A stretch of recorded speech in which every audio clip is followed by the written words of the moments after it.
Our team is called Mars, and we are researching the hydrosphere around this area.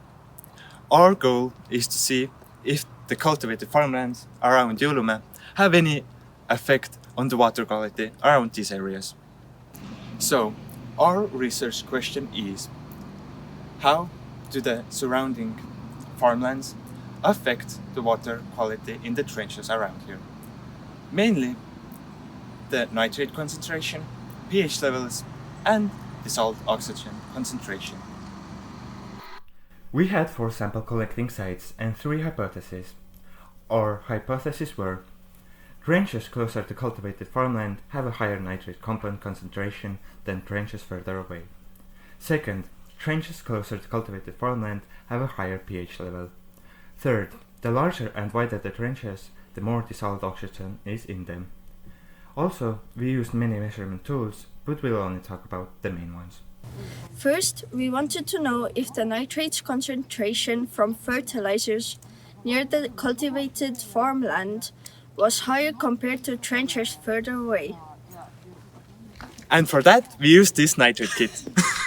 The concentration of nitrates was higher in the trench between cultivated farmland.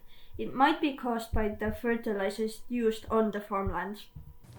Using this pH meter, we found out that one of our hypotheses, that the pine habitat might make the water more acidic, turned out to be not true.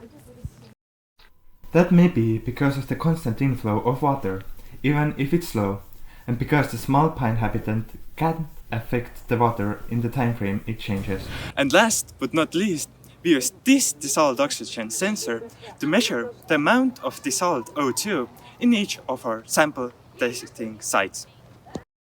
We found out that it was mostly connected to the surface area of the trench water itself, as the temperatures were quite close and couldn't affect the results.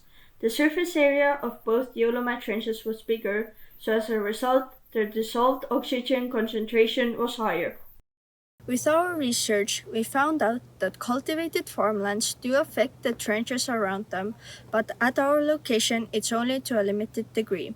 We only saw a visible impact on the nitrates, while the pH stayed constant. We didn't see any visible connection between the location and dissolved oxygen in our research, but it did seem like surface area played a role in it.